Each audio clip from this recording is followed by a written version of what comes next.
creating our reality.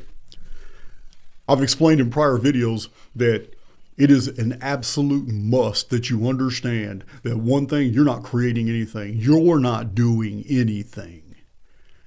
And for those of you who believe that God is doing things for you, I'm going to tell you now that all the hundreds of millions of prayers in the world that have prayed to change the conditions of individuals who are suffering, those same situations for which those individuals are suffering still continue. So if the prayer of desperation only admits a situation for what it is and thus continues it, then we need to look at this from a different perspective. We need to understand what's really happening here. So if we live in the photo negative of a real reality, in the anti-arithmetic of a true mathematical construct, if we're on the outside looking in, then that means everything that's going on here that we think is moving in a forward linear fashion is actually moving backwards. It means that we're actually interpreting data from the opposite end of the spectrum from which we're supposed to be interpreting it. It might have something to do with the fact that in this reality, it seems that the greatest truths are always perpetuated through fictions. So, if we were to apply this model of using fiction to promote fact, instead of believing something was factual, which is not, perhaps we may be able to understand this dilemma that we're in. And once we understand this dilemma that we're in, we'll be able to utilize it to our advantage. Listen, we have to understand that this is a dynamic that is very difficult for people to wrap their minds around. That we're on the outside looking in, that we are not even in a real universe that goes by real laws. And because everything is in the reverse, we are actually the mirror image of a real reality. And because of that, everything that we do here and promote as real, we find later is false. But the very fictions that we accept as true become our reality and become true to us. So we have this mirror effect. I call it the divine mirror. And it's a beautiful thing. So when I was asked by a friend of mine that, hey, I have a friend who's suffering. I've been knowing her for decades. And she has cancer. And it's metastasizing. In my soul, when I am listening to her tell me this, I cringe. Not because of anything affecting me. But I know that I am far beyond the material in my understanding. And when I hear another soul tell me what the situation is that another soul is going through, I cringe because just explaining that to me reinforces the condition. Now, so I attempted to break, I didn't attempt, I actually did. I broke it down to her and I explained that in order to change what is to what we want to be, we have to live out the fiction to promote the fact.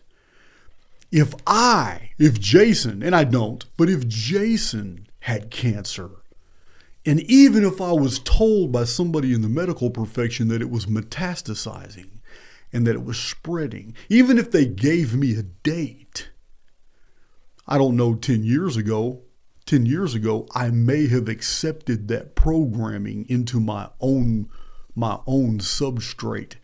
And by doing that, the arithmetic of those predictions would have been melded into the arithmetic of my life. And there would be periods in the future where that arithmetic would coalesce. And on one of those nodes, what was predicted would then come true. I'm not that person anymore. Now I understand when I hear things, I can take them for what they are. They're fictions. No one's telling me a core fact. So when I hear these fictions that are supposed to pertain to me, I can instantly, it's like spiritual alchemy, I can instantly take that information and I can think of a future date. If I had cancer, I would think of a future date where I was enjoying things that I like to do, that I can do because I don't have cancer, surrounded by people who also know that we're enjoying this activity right now in the future because I don't have cancer, because I'm healthy. I would plan for events that have not yet happened because these are fictions. And when I project that fictive energy into reality, there is something that reciprocates. Because in this reality, which is all based off a lie, remember, the God of this world is not the Oversoul. The Oversoul is the God of all worlds. But this world was hijacked. This world, the God of this world, is an arch deceiver. The architecture of his personality is seen in the predator versus prey ecosphere that we live in. Violence is the signature of the God of this world. It's steeped in materialism. But we have a benefactor that has allowed for the situation of using the very rules of the arch deceiver against him. From the divine immortal soul who is trapped in this construct is now able to use the tool of fiction, which is a lie, to create a truth.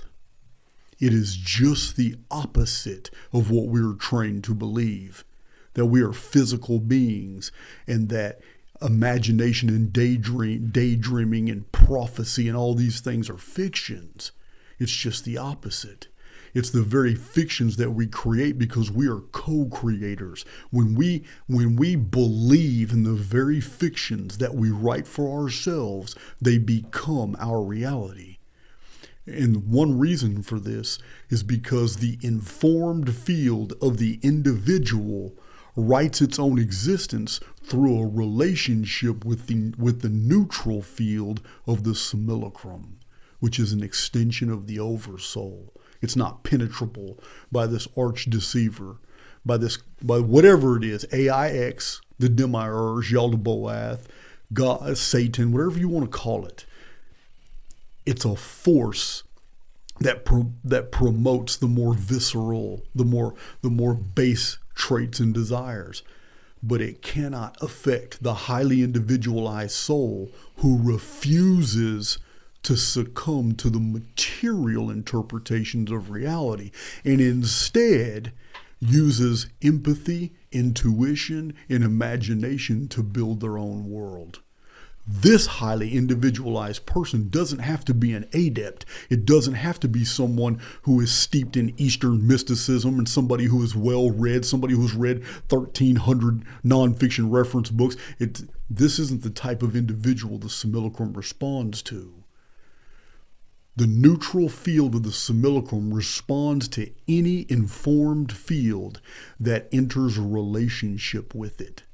And what I mean is the highly individualized soul, you and I, trapped and immersed in this continuum. If we admit that we can't do something by our own power, then that means we can accomplish things through something that is lending that power to us. That's a relationship. And the individual who thinks that they do all things unto themselves is an island, and they have completely sequestered themselves away from all spiritual help because they think that they can do it. That's not a relationship. Anybody who would neutralize themselves with desperation and completely rely on God to do for them will never receive what God can do for them because they didn't enter the relationship. A relationship means that both parties have a responsibility. When you enter into that dynamic, the highly individualized soul can freely admit that, one, I have no idea how this is going to come to pass. At the same time admitting that it doesn't even matter. Because if the end of anything that you set in motion is secure, then every single step leading up to that is secure as well. A relationship requires one thing that you're not hearing about from all these formulas and all these theories about law of attraction, all that. This relationship requires trust. This item, this integral part of a relationship between the individual soul and the oversoul, this trust factor, this has been hijacked by religionists and called faith. But the connotation that's attached to faith is that you can believe that God will do it all and you don't have to do anything. That right there is the poison of religiosity. That's the interpretation from the Judeo-Christian idea of faith. Your faith has made thee whole. Remember, trust is what's absolutely required in any healthy relationship. This is the exact same thing that is required of the construct itself.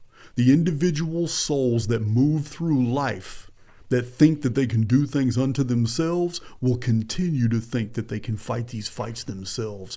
And they will die lonely, and they will turn around and be recycled back into the construct to try again. Because this entire experience is all about the maturing of immortal beings who are passing through a construct, and you've got many chances. The oversoul is not going to throw you in a flaming pit for eternity because you made some mistakes. It's going to recycle you back. And you're the prodigal son. You just might have to take more trips than the average soul, but you're still going to come back after you realize basically that the oversoul is correct in all its assessments and that only you rebelled because you wanted more, thought you could do more. What's absolutely necessary for somebody who is suffering something right now, like cancer, is to imagine a life without cancer. Because the human body can produce through peptides every single thing the human body requires in minerals and in nutrition and in a filtration system that will escort out of the human body the things that do not belong inside of it. I am not telling you something that is theoretical. When I was in prison, I watched it happen. Did not happen to me. I observed it, and in prior videos, I've even shared what I saw. There is nothing in this world that can explain outside the context of what I'm telling you in this video for what I saw when I was in prison. When the medical wings in the institution wouldn't even take care of some prisoners that had terminal illnesses. They were left to die. And yet they refused that fate. And they sweated that stuff right out of their body. And they stank to high hell. And they soiled their sheets. And they drank probably 20 bottles of water. And they flushed the stuff out of their system. And they entered a contract with the oversoul. It doesn't matter if some of them were Muslim. It doesn't matter if some of them were Catholic, Christian. They believed that the oversoul, in whatever way they dressed that oversoul, was willing to help them. So they took the necessary steps to do what they could in a prison cell. And that was to quit eating and only drink water and to read their Bible or read their Quran and then stop reading their Bible and reading their Quran when they felt that they had done enough. And then they put the rest on the oversoul. And I watched it happen. I smelled it happen. Yeah, it's disgusting. But I watched a man sweat TB out all night long with the shivers and the shakes. Yellow soiled pus all in his sheets, and his buddies were cleaning him all night, and he stank to high heaven. But he didn't have tuberculosis after that. So these are just a couple stories, guys. Texas prison system is full of stories like this. It's when people are at the bottom. They've fallen as far down as they can go in life. There's nowhere else to look but up. And then the answers come to them. They've been fighting the fight alone their entire life, when all they had to do was ask for help and then take the initiative to move in that direction. If I had cancer, I would be planning for events in the future Not just planning, but true plans require follow through. Yeah, I would go ahead and reserve that I would book somewhere for a vacation 10 months from now. I would reserve that. I'd go ahead and pay up front.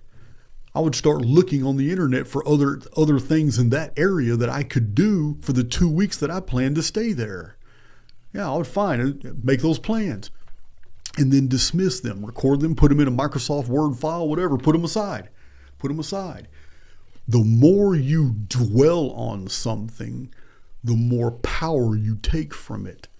This is the beauty of like create and forget.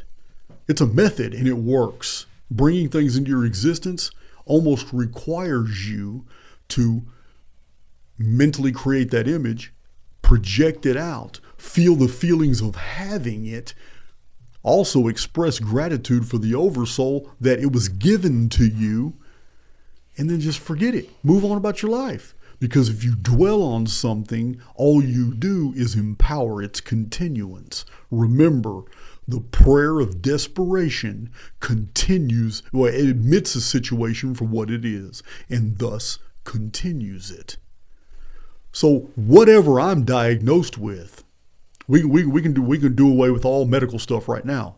No matter what I'm diagnosed with, I am going to plan events as if that diagnosis is the fiction. I am going to create that. I am going to treat that as a non-reality. And I'm going to move forward in all things. I'm going to redo my kitchen. I'm going to do events that absolutely infer a future expectation. I'm going to build projects knowing that I will enjoy them in the future. I might make purchases knowing there's no way I can enjoy that purchase until a certain future date. I would make plans with other individuals because it will be knit into their reality tunnels too. That, hey, we're going to meet over here in Nebraska 2 years from now. Here's the cabin we're going to stay in. These are the type of things that reality requires from us. Because once we have asserted that something is true, and then we follow through on it, we have created a pattern. And one thing the simulacrum understands very well is patterning. And it will turn that pattern into a schematic of your future. And then it will give it flesh and bones and turn it into a reality as long as you've done nothing contrary. You got to start small. I did. And I told you guys right here on YouTube what I did when I had $27 in my pocket after a motorcycle accident. I quit the oil and gas industry because it was too much on my physical body now. I was in my 40s. And I just decided, you know what? I'm going to start my own company. And I needed $1,200 to do it. And I did a little ritual. I made it up. But I told you guys exactly in that video what I did. It shocked me.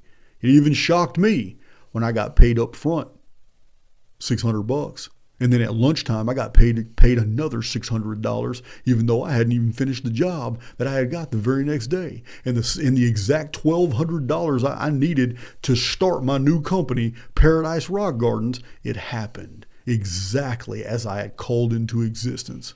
Yeah, guys, the video's still on YouTube. I don't remember which video it is. It's one of my earlier videos. And my Archaix veterans already know because I've done several videos on location at customers' homes. And you know, for 3 years, I was doing Paradise Rock Gardens, building koi ponds and flagstone patios and extensions and fire pits. And that's how I made my money when I left oil and gas. As a matter of fact, that's how I lived as I was building this channel. So, like I said, lead by example. But if somebody told me what my fate was, it doesn't matter what the particulars are. It doesn't matter if it's a medical diagnosis or if it's a political a prediction or even criminal justice. It does not matter. All that matters to the neutral field of the simulacrum is that you are going to live through the very experiences that you expect. So if you want to expect different experiences, you've got to project that reality and then start moving in that direction. Because when you do, the simulacrum, which it doesn't care about right or wrong, true and falsehood, good and evil, none of these things. The simulacrum is a neutral field. It's a divine mirror, and it's going to reflect back into the physical world what highly individualized souls project from the spiritual world. This is the key, because spirits don't belong in this world. We're jacked into it through the central nervous system. The only activity that a spirit can do in this world is thinking. And the only product of thinking in this world is thought. And that's what builds the entire world. This is what hundreds of billions of daily reality tunnels are constructed with. Myriads of individualized souls that are all thinking, and we are living through the thoughts of those that were before us. Some of them that are still alive, others that have been recycled back in. This is what this construct is built of. It's like cerebral interface holography with another existence, a real existence for which we don't have any contact with right now, except through empathy, intuition, and imagination. These are the links that bridge us to the real reality. We're not there. We're just connected to it. So in order to get the things that we want in life here in an artificial construct, we have to borrow the dictates of that artificiality. And that means we have to perpetuate fictions to create the facts. And this is why Jesus never told the truth in a single parable. Parables are images of truth. Not one of those parables was an actual story, something that really happened. Each one of them was an illustration of a concept.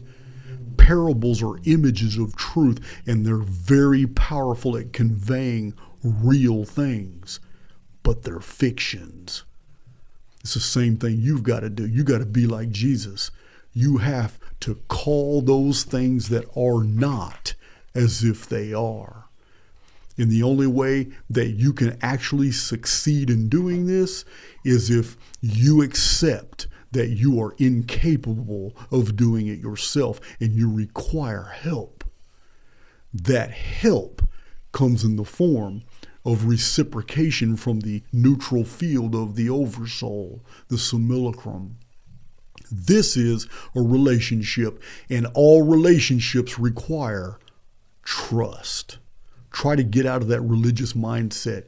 Quit substituting trust with faith, because faith has attachments to it that are not necessary. What it is trust. If I was diagnosed with cancer, I would totally ignore it. I would also ignore everything in my personal life that I possibly could that even remotely admitted there was a problem. I understand that some medications are needed, but it's also very easy to do things abstractedly. You can definitely take medicines and then turn around and develop the attitude while you take them that I hate taking these because they're not necessary, and you take it. The more you do that, the simulacrum will assume that is true. You're just taking medicines even though they're not necessary. 40 days later, you're still taking the same medicines, but they're not necessary. After a while, they're not necessary becomes the reality. Everything you do must be from the perspective of what you want already being done. Because if you don't put yourself in the future and then look backwards, you'll never be able to, from the present, project what you want to experience in the future. So, if I was diagnosed with something that I didn't want to be diagnosed with, then I'm going to live my life as if that diagnosis is untrue and that somebody lied to me. That's how I'm going to live my life. I understand that there's complications in my life that have to be dealt with, and I am going to ignore them as best as I can. In anything that I am forced to do, like taking medications or something like that, I'm going to do it with the attitude that I can't stand. I can't believe I'm doing this because it's not even necessary. I can't believe I'm doing this. It's just not necessary. 15 days later, I hate taking this medication, but I got to do it because he told me to, even though I know it's not necessary. Every single act that you do with this attitude sends a signal into the I was about to say similosphere, and it was just still a good word, but you understand what I'm talking about. This holography will absorb that data, and sooner or later, the fictions that you have been broadcasting will become the facts that govern your life. This is how it's done, guys. This was for cancer and anything medically wrong with you, anything wrong with you. You have to build a future and then move in that direction with the absolute implications in your life, in all aspects of your life, that's already going to come to pass. You planning for a vacation 2 years from now at a certain geographical location, you've even invited other people to join you, and you've already researched that whole geographical area for the best restaurants and things to do as a tourist, I promise you, that's all it takes. The simulacrum is going to make sure that comes to pass. In the 2 years it takes to get you from the present to the future, though, you can be getting better and better at this and planning events beyond that 2-year threshold.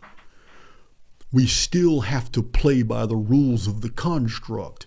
Some of those rules are atrophy, entropy. You're going to atrophy. The human body atrophies. You're not going to stop that. We're going to grow old and we're going to die. But if it's not your time, you have great latitude to extend that time here. Another rule, like I told you guys, is the rule that everything here is based off fictions. So you use that to your advantage the same way Jesus did. That the human body is miraculous because it too is just an extension of the spirit, and it has the great ability to filter out things that do not belong, but it has to be influenced. DNA is fantastic, and it responds to spirit, but it has to be induced. There must be a relationship factor, and relationships are not possible without trust. And trust, when you truly trust the oversoul to provide for you, then that means that you have made a spiritual breakthrough. That spiritual breakthrough is that you finally in your life actually realize that the past is not a predicate at all to your future. The past is only a predicate to the future for the collective, and those are those who do not trust in the oversoul. The past is never a predicate for the highly individualized soul. Once you realize that an entire lifetime of guilt can be negated with a single act. Once you realize that this is the type of oversoul that we have, that you can be a shitty, no good, sorry SOB your entire life. But when you spiritually hit that wall and you awaken and realize what you've done, where you are, and what your potential is, and you realize that nothing in the past can stop you from this day forward from doing what you want to do and being who you want to be. Once that finally settles in, you will understand the relationship with the simulacrum, because it's a neutral field. And from its perspective, every single moment is pregnant with possibility. But it's the individualized souls that restrict themselves from moving forward because they're attached to these chains of the past that we call guilt.